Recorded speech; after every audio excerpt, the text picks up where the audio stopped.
Hello, and welcome to Explore Within Coaching. I'm Oceana. So, I got a gift from a friend last year. It's The Power of Intention by Dr. Dwayne Dreyer. What it is it's a calendar that flips through and gives you a different affirmation or positive thought for the day. And today I came across, at the source, we are formless energy. And in that vibrating spiritual field of energy, intention resides. And it took a little while to think about that and what it meant for me. And when in my life I've really gone into that formless energy of vibration and what intentions arose for me and what came out of it as a result. And what came up for me almost immediately was the story that was published in Earth Angels, 13 Journeys of Triumph. It's a story that happened, or blah. So I published in this book a few years ago, and that in itself was a journey. But the story that I shared in here, I named it Approval Not Required. And it was about a time in my life when I had finally come to a real deep realization. And I want to share an excerpt out of the book with you. And so I'll just read it out. As I bounded with excited energy, the workshop master closed his eyes. It was obvious to me that he was giving deep thought to what I had said. When he looked at me again, he seemed distant, and then he said, "You need to contemplate that more, and let me know what you find." Stunned, speechless, I turned and walked away. As his indifference settled into my gut and bones, festering anger struggling to defeat the sense of failure that welled within. 2 steps later, truth stopped me dead in my tracks. I did not need anyone to confirm that I had had a direct experience. Seeking approval had held me back my entire life. Be a good girl. You can do better. You need to play harder. Be more aggressive. Be more competitive. Up until that very second, I had allowed others to define my value, my worth as a woman, and my significance as a being of source. How willingly, how eagerly they had done so. Perhaps my parents and teachers had had my best interest at heart, but there was no freaking way that the rest of the world did. The proverbial they had their own best interests at heart, not mine. So why had I allowed others to define me, box me, hurt me, when inward and upward approval were all that mattered? I had lived my life weighed down by the sense of failure and imperfection no more.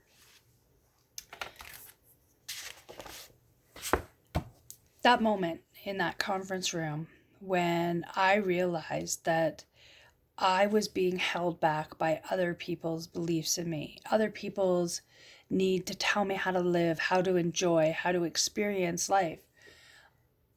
I felt stripped. I felt naked and probably the most vulnerable I've ever felt in my entire life.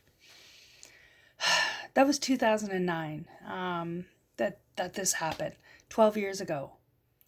And I am not the same person I was in that conference room 12 years ago. Not even fucking close.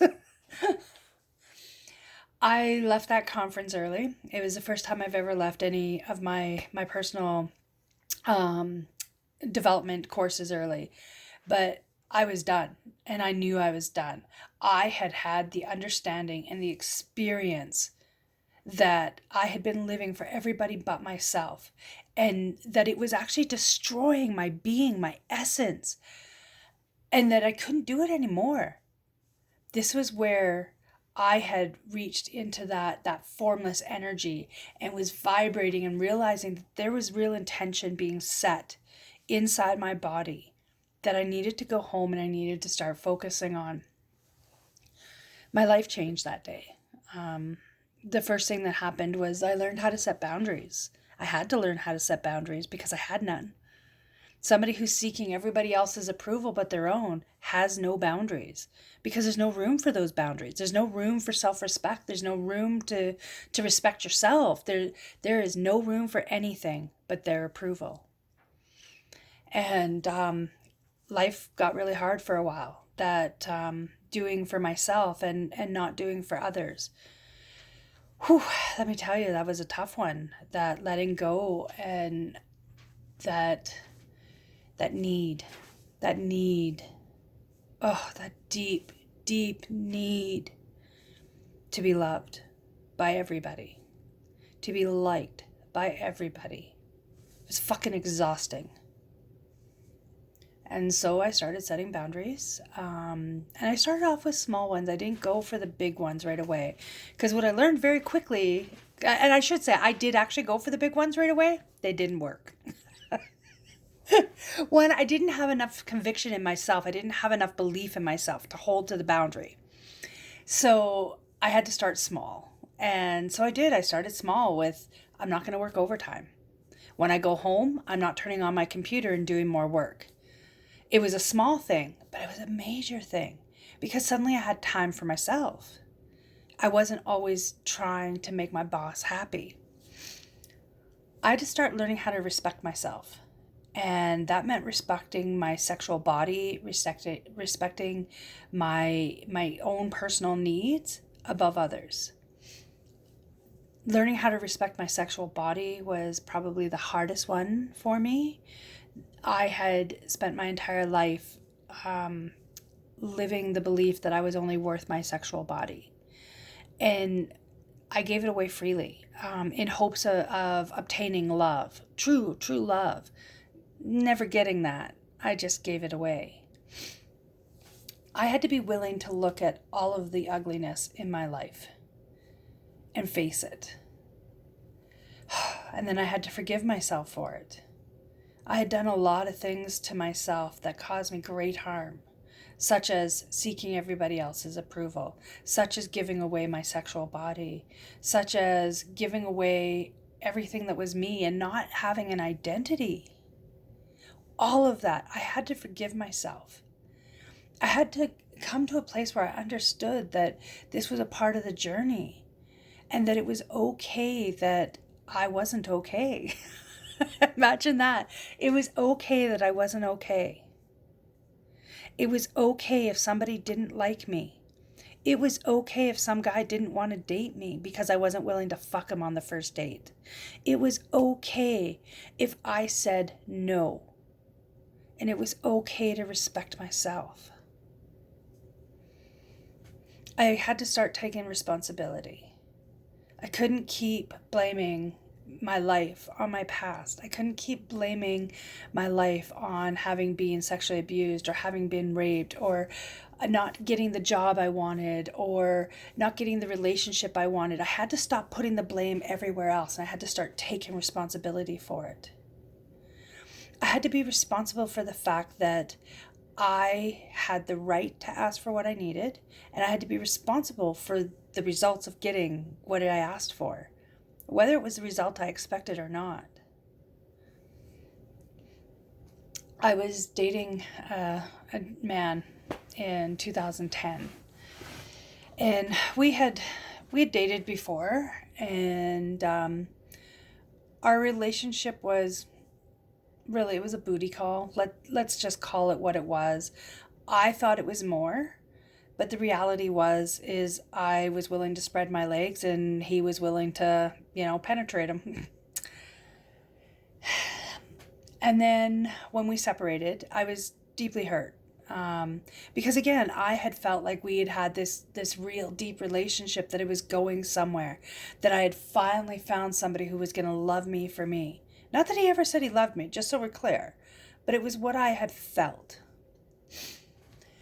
And then I had done some more personal work. I had taken a course in calling in the one, your true soulmate.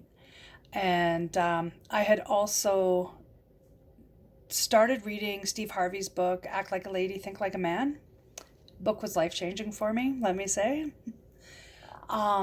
And so one of the things that I learned in Calling in the One was the belief that I was living out, that I was worth nothing more than sex. That was all I had to offer. I had no personality, no worth whatsoever other than the fact that I had a vagina that I was willing to have penetrated. That was it. Really hard realization to come to, that I had been living that belief system for so long and actually hurting myself deeply because that was where I was living from.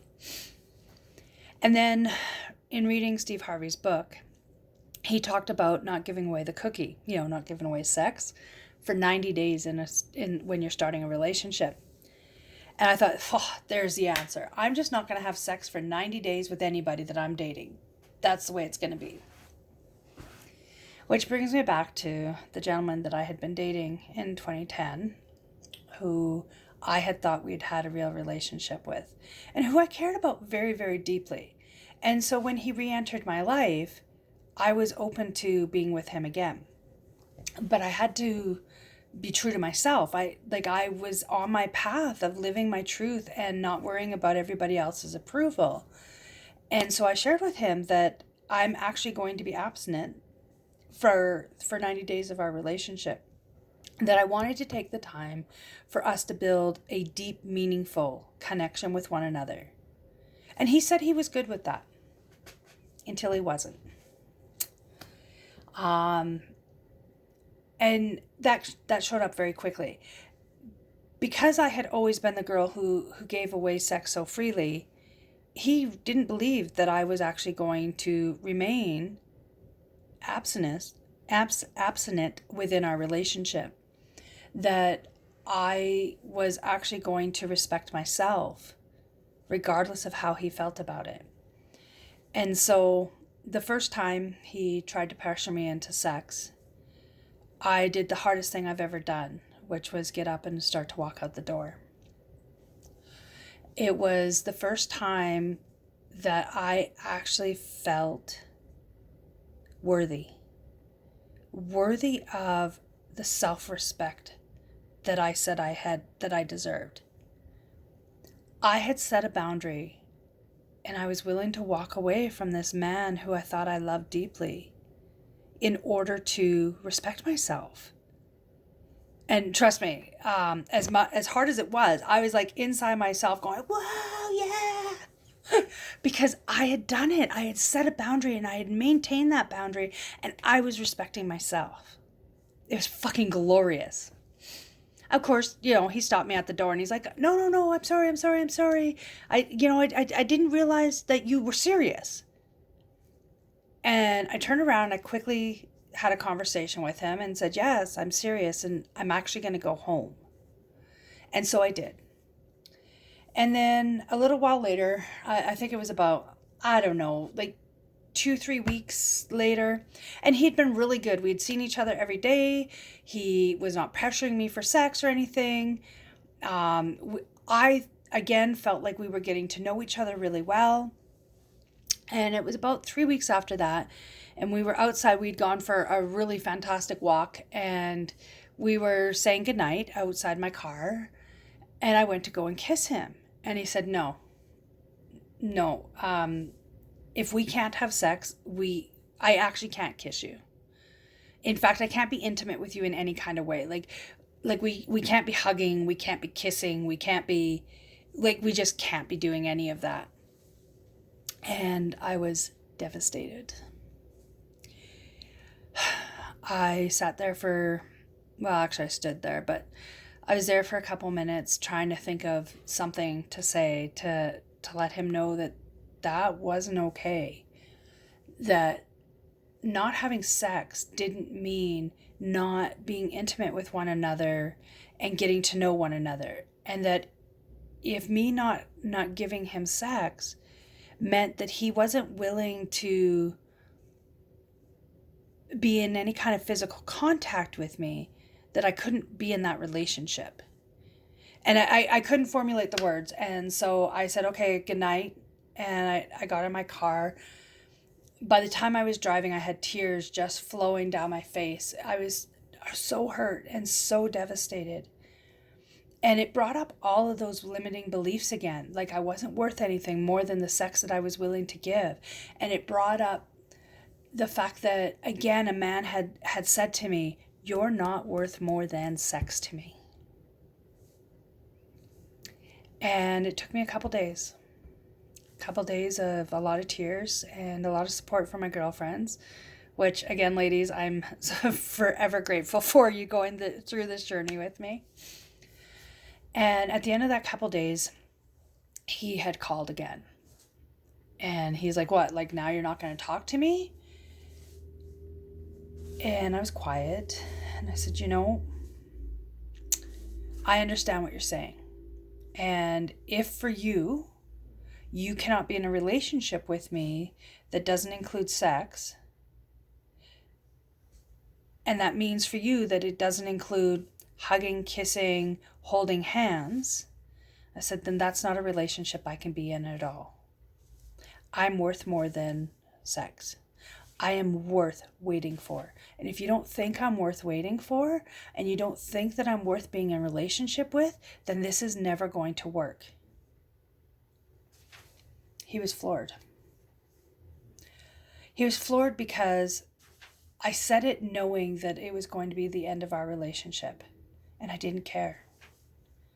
He was floored because I was respecting myself, and his manipulation to get me to break my boundary didn't work. So, of course, he did the apology thing and said, no, that's not what I mean. But ladies, let me tell you, it was exactly what he fucking meant. I think we broke up permanently like 3-4 days later because I couldn't do it. I couldn't be with a man who couldn't respect me. And even though it hurt, and even though I still think of him from time to time, and I have great love for him, and I hope that wherever he is, whatever he's doing, that he is happy and living the life he wants. Because I am. Because in 2009, I realized I could no longer live for everybody else's demands and their approval. I had to live for my own. And that's what this formless energy and intention means for me. It's what it reminds me of is I am the most fucking powerful being I have ever met. And I've met some really powerful beings, let me tell you. But my ability to change my life the moment I realized that why it wasn't working for me is fucking amazing. Like yeah. I can't help but feel very proud of myself. Proud of the fact that I was willing to face all of that ugliness, willing to lose everything just to have some self-respect. We're in 2021 now. Life is very, very different. I am now in a relationship with a man who loves me deeply, respects me, honors me, supports me in every way. You name it, and that man is right there with his like little pom-poms cheering me on. He encourages me to feel my fears and to work through them. He encourages me to think bigger, to dream bigger. And he doesn't care if I don't want to have sex. Because I respect myself, and therefore he respects me too. When I set boundaries with him, he respects those boundaries. Because I respect myself, and he respects me too. So ladies, I am taking on clients right now. And if there's anything in this story that you can relate to, I can help you. As long as you're willing to do the work. I'm here to support you, to hold those pom-poms, and to cheer you on. The way I work with a coach is I don't do the work, you do. I can help you, I can guide you, I can listen to you, I can support you, but I can't make you do it. That you have to find within yourself. I am willing to share my toolbox with you, and to give you tools of your own. And I am more than happy to stand on the sideline with my pom-poms cheering you on every time you succeed at something, or to help remind you to get back up when the moment you fall. If this sounds like something you're interested in, feel free to drop me a line. You can contact me here on Facebook, Instagram, or through my website at www.explorewithin.ca. That's it for me today. Be good to one another, stay safe out there, and love yourself more and more each day.